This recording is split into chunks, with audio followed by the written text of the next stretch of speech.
இயேசு கிறிஸ்துவின் இனிய நாமத்தில் வாழ்த்துக்கள். இந்த நாளிலும் நாகும் தீர்க்கதரிசியின் புஸ்தகம் முதல் அதிகாரத்தை நாம் தியானிக்கப் போகிறோம். இந்த அதிகாரத்தில் 2 பிரிவுகளாக நினிவே பட்டணத்தை குறித்து பேசுகிற நாகும் நமக்கு செய்தியை வழங்குகிறதை பார்க்க முடியும். முதல் 11 வசனங்களில் ஆண்டவருடைய சுபாவத்தை சொல்லி, அவர் பாவம் செய்கிற பட்டணங்களுக்கு அல்லது தேசங்களுக்கு, தனி மனிதனுக்கு அவர் எப்படிப்பட்ட காரியத்தை வழங்க முடியும் என்கிற செய்தியையும் 12ஆம் வசனத்திலிருந்து கடைசி வரை ஆண்டவரை அண்டிக் கொண்டால் எப்படிப்பட்ட ஒரு ஆசீர்வாதத்தை ஆண்டவர் கொடுப்பார் என்கிற காரியத்தையும் சொல்லி இந்த அதிகாரத்தை அவர் முடிக்கிறதை பார்க்க முடியும். இது ஒரு தரிசன புஸ்தகம் என்று சொல்லுகிறார். ஆண்டவர் எனக்கு கொடுத்த தரிசன புஸ்தகம் நினிவேயினுடைய பாரம் என்று சொல்லி இந்த அதிகாரத்தை அவர் தொடங்குகிறதை பார்க்கிறோம். முதல் ஒரு சில வசனங்களில் ஆண்டவருடைய சுபாவத்தை, அதாவது ஒரு நாணயத்தினுடைய ஒரு பக்கம் எப்படி இருக்கும், இன்னொரு பக்கம் எப்படி இருக்கும் என்பது போல ஆண்டவருடைய சுபாவத்தை கொஞ்சம் முழுவதுமாகவே அவர் இந்த வசனங்களிலே சொல்லி கொடுக்கிறதை நாம் பார்க்க முடியும்.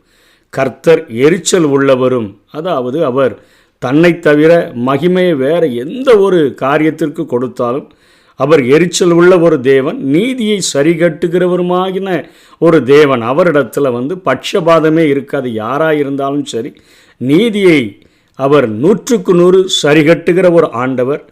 அதே போல் உக்கிர கோபம் உள்ளவர், கடும் கோபம் உள்ளவர். கர்த்தர் தம்முடைய சத்துருக்களுக்கு பிரதிபலன் அளிக்கிறவர் என்று சொன்னால் அவர்களுக்கு தண்டனையை வழங்கக்கூடியவர். அவர் தம்முடைய பகைஞருக்காக கோபத்தை வைக்கிறவர் என்று சொல்லி இங்கே நாகும் ஆண்டவருடைய காரியத்தை சொல்லுகிறார். தம்முடைய பகைவினருக்காக, அதாவது நம்ம செய்கிற சின்ன சின்ன காரியங்கள், பாவங்கள் மன்னிப்பு பெறாமல் இருந்துச்சுன்னு சொன்னால் அவைகள் பின்னாட்களில் நமக்கு தண்டனைகளாக நேரிடும் என்கிற ஒரு எச்சரிப்பை கொடுக்கிறார். தன் பாவங்களை மறைக்கிறவன் வாழ்வடைய மாட்டான், அவைகளை அறிக்கை செய்து விட்டு விடுகிறவனோ இரக்கம் பெறுவான் என்கிற அந்த வசனத்தின்படி நம்ம மன்னிப்பு கேட்டால் இரக்கம் பெறுவோம், இல்லைன்னா ஆண்டவருக்கு பகைஞராக பாவிகளாக இருந்தோம் என்று சொன்னால் கோபத்தை வைக்கிற ஒரு ஆண்டவராக இருக்கிறார் கர்த்தர்.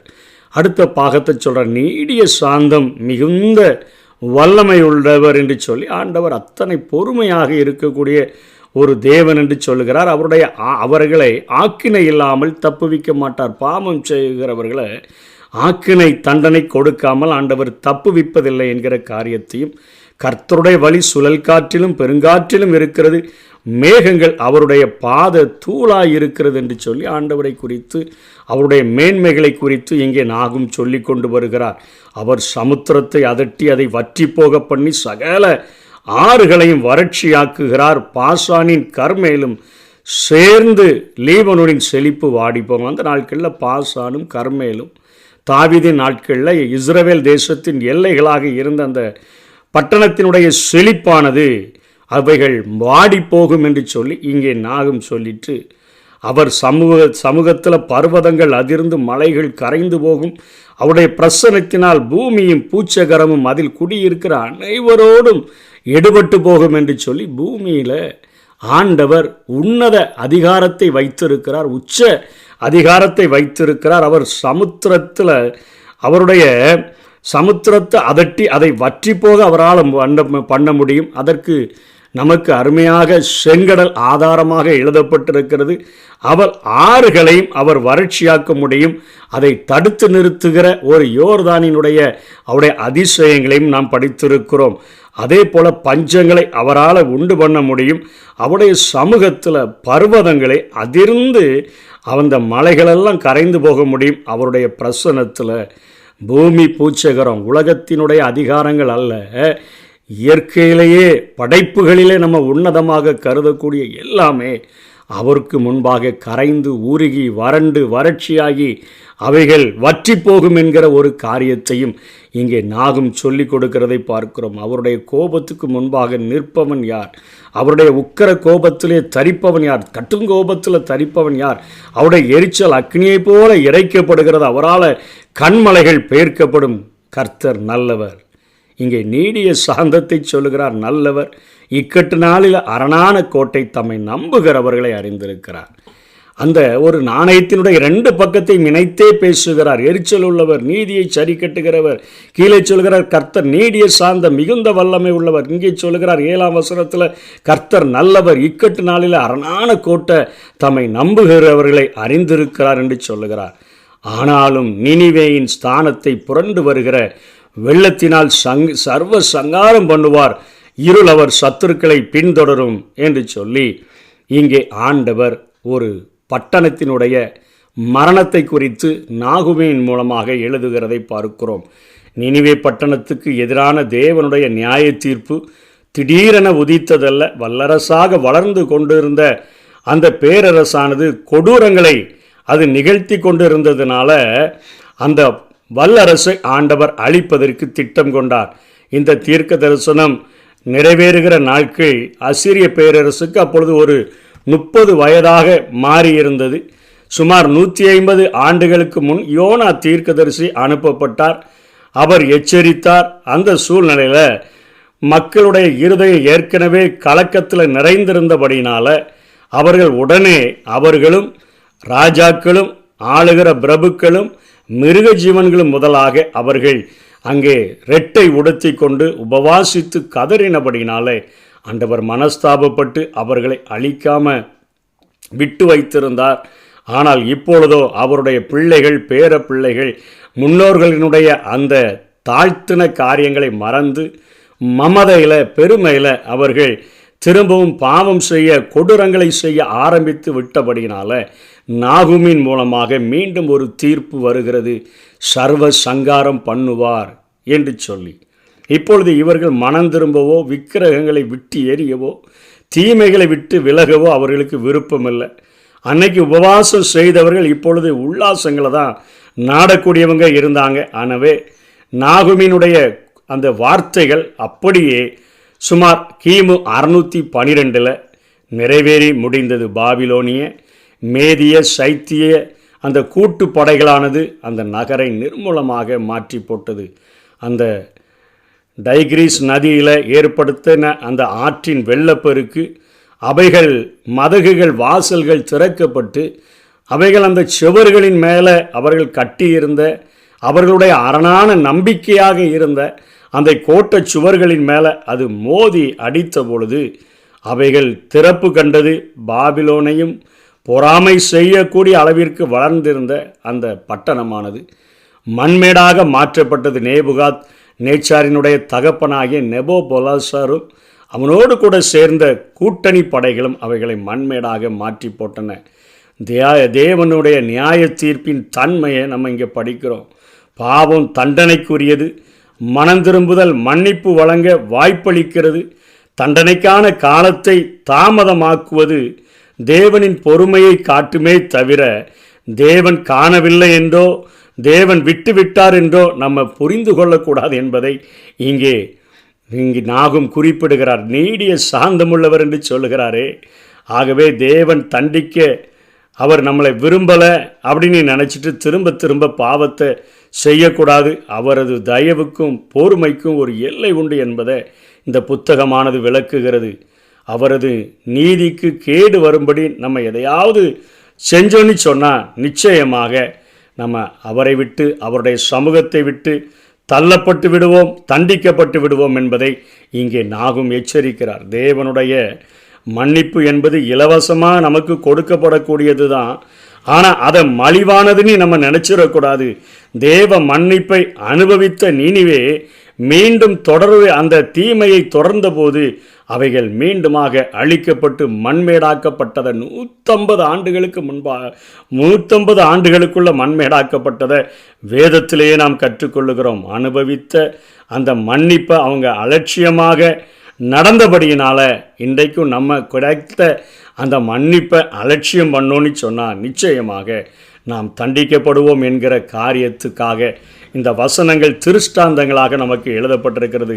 கர்த்தருடைய வழிகளானது சுழல் காற்றில் இருப்பது என்பது நம்மை பயப்படுத்துகிறதற்கான காரியம் மட்டுமல்ல, நம்மை பக்குவப்படுத்துகிறதற்காக இந்த காரியங்களை எழுதி வைத்திருக்கிறார்.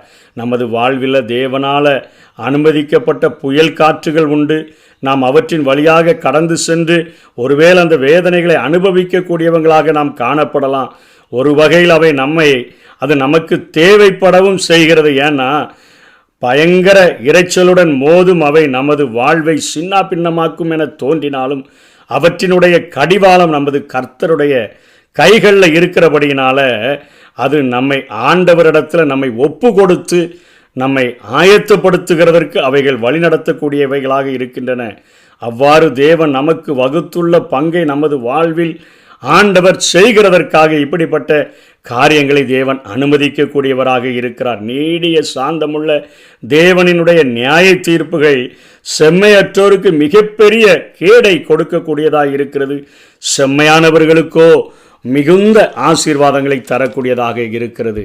12ஆம் வசனத்திலிருந்து அங்கே யூதாவுக்கு ஒரு நற்செய்தியை கொடுக்கிறார். ஏனென்று சொன்னால் கிமு 722 அசீரியர்களினால் இஸ்ரவேல் அங்கே அழிக்கப்பட்டு சிறையிருப்புக்கு கடந்து சென்றது.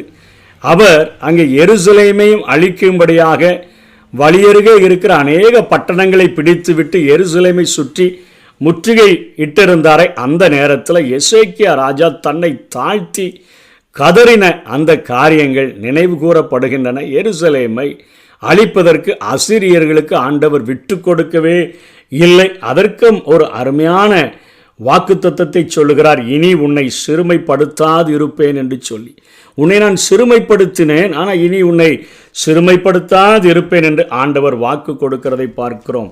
2ஆம் சர்க்கோனின் தலைமையில் கிமு 722 இஸ்ரவேலை விழுங்கிய அசீரிய பேரரசு யூதாவுக்கும் பெரிய தலைவலியாக தான் இருந்துச்சு.